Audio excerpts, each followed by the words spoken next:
Halo semuanya, apa kabar? Mudah-mudahan sehat selalu. Jumpa lagi dengan saya, Prof. Dentia Hulu di Prof. Binsaro Channel, gudang informasi guru dan siswa. Pada video ini kita akan berbicara seputar seleksi P3K Guru tahun 2022. Benarkah seleksi P3K Guru tahun ini semakin rumit? Mari simak terus video berikut ini sampai selesai. Namun sebelumnya jangan lupa like, subscribe dan nyalakan loncengnya karena itu semua adalah gratis dan gak berbayar.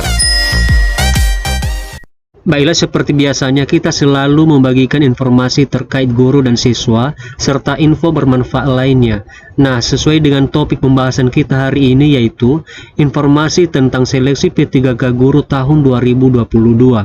Akhir-akhir ini banyak calon pelamar yang mengalami kendala ketika ada niat untuk mendaftar pada seleksi P3K. Dan ini memang benar, banyak orang yang mengatakan bahwa seleksi P3K Guru tahun ini sangat rumit dan alurnya susah dipahami oleh pelamar. Jadi buat Bapak Ibu calon pelamar, mari kita kupas terus sebenarnya ada apa dengan seleksi P3K Guru tahun 2022 ini. Namun perlu kita ketahui bersama dulu bahwa pada seleksi CASN tahun 2022 ini terdapat sebanyak 3 jenis seleksi, yaitu P3K Guru, kemudian P3K Tenaga Kesehatan, dan yang terakhir adalah P3K Tenaga Teknis. Namun pada video ini kita hanya membahas tentang P3K Guru tahun 2022. Begini Bapak Ibu, ada banyak alasan kenapa orang mengatakan bahwa seleksi P3K Guru tahun 2022 semakin rumit. Mari kita bahas satu persatu. Yang pertama yaitu pelamar 2021 lupa password. Bagi pelamar P3K Guru yang telah mengikuti seleksi P3K Guru pada tahun 2021, tidak perlu lagi membuat akun SSCASN. Nah, jadi ini termasuk kasus yang banyak dialami oleh pelamar yang pernah membuat akun sebelumnya, namun lupa dengan password yang pernah dibuat pada saat registrasi di awal. Hal ini wajar saja terjadi Bapak Ibu, karena akun tersebut sudah lama dibuat. Jika dihitung-hitung ada sekitar 1 tahun dari sekarang. Tentu dalam hal ini pelamar merasa kesulitan untuk login sehingga tidak bisa melanjutkan pendaftaran. Walaupun sebenarnya pada SSCASN tersebut sudah disediakan tombol bantuan atau helpdesk untuk mereset password, namun tidak semudah itu untuk melakukannya. Hal ini disebabkan karena ketika mau mereset password, maka diperlukan juga jawaban pertanyaan pengaman pertama dan kedua ketika waktu diregistrasi dulu di tahun 2021 kemarin. Iya, jika masih diingat pertanyaan pengaman pertama dan kedua. Kalau sempat sudah lupa, maka sama saja hal ini memperlambat proses pendaftaran.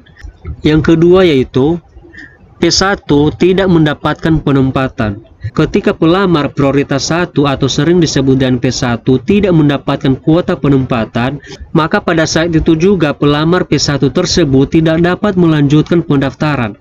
Satu-satunya solusi untuk masalah seperti ini yaitu dengan menekan tombol turun prioritas. Tentu dalam hal ini dapat menjadi faktor penghambat bagi pelamar P1 untuk bisa lolos menjadi P3K. Pada dasarnya sebenarnya pelamar prioritas 1 sudah auto lolos dan siap diangkat menjadi P3K tahun 2022.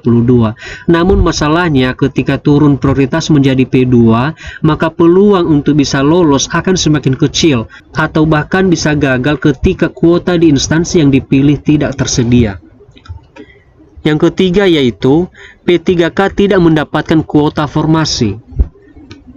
Bagi pelamar prioritas 3 atau P3 yang tidak mendapatkan kuota penempatan, maka sudah dipastikan tidak dapat melanjutkan pendaftaran. Sekalipun ingin mengubah status menjadi pelamar prioritas 2 atau P2, maka itu pasti tidak semua bisa seperti itu. Mengapa? Karena sistem tersebut hanya berlaku bagi pelamar yang termasuk kategori XDHK2. Tentu hal ini merupakan termasuk kendala yang dialami oleh pelamar prioritas. Ada rasa ingin untuk menjadi P3K namun tidak bisa melanjutkan pendaftaran. Akhirnya perjuangan calon pelamar tersebut sampai di situ saja dan tidak bisa melanjutkan pendaftaran ke tahap berikutnya. Yang keempat yaitu P4 tidak mendapatkan kuota atau formasi. Begitu juga dengan pelamar prioritas 4. Hal ini sama dengan yang dialami oleh pelamar P1, P2, dan P3. Artinya ketika tidak terdapat kuota atau formasi, maka sudah otomatis tombol selanjutnya tidak akan aktif.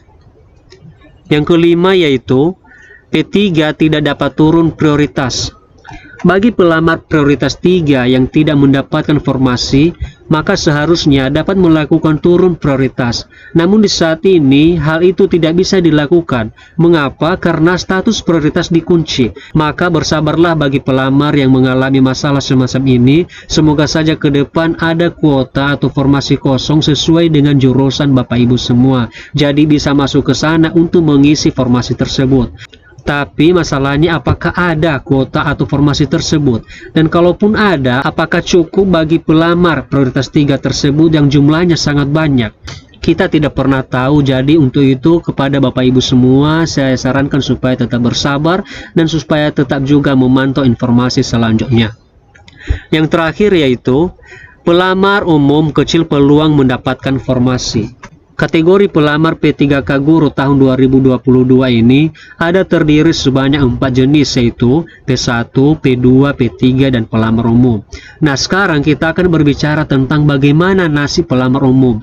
Mengapa saya katakan demikian? Karena sesuai dengan mekanisme penempatan P3K Guru tahun 2022, bahwa yang lebih didahulukan mengisi formasi adalah pelamar prioritas 1. Setelah beres semua, baru dilanjutkan dengan pelamar prioritas 2 atau P2. Setelah beres semua dilanjutkan dengan pelamar P3, dan jika masih ada kuota atau formasi kosong maka barulah diisi oleh pelamar umum. Tapi masalahnya apakah ada kuota atau formasi yang masih kosong tersebut? Sementara kalau dihitung-hitung bahwa pelamar prioritas 1, 2, dan 3 saja masih banyak yang tidak mendapatkan formasi. Jadi seperti itulah Bapak Ibu kondisi yang saat ini sedang dialami oleh pelamar seleksi P3K Guru tahun 2022 ini. Dan wajar saja kalau misalnya banyak orang yang mengatakan bahwa seleksi P3K Guru tahun 2022 ini semakin rumit atau sangat berbeda jika kita bandingkan dengan tahun-tahun sebelumnya. Jadi intinya di sini Bapak Ibu tetap bersabar dan kemudian tetap memantau perkembangan informasi. Siapa tahu ke depan ada kebijakan baru dari pemerintah untuk mengisi semua formasi-formasi kosong dan juga untuk memberikan penempatan atau formasi kepada pelamar-pelamar prioritas 1, 2, 3, dan juga termasuk pelamar umum. Nah, jadi demikian saja Bapak Ibu, semoga video ini bisa menjadi bahan pertimbangan buat Bapak Ibu semua. Dan juga tidak lupa saya ucapkan terima kasih sudah menonton video ini sampai selesai. Saya Prof. Dentia Hulu dan sampai jumpa.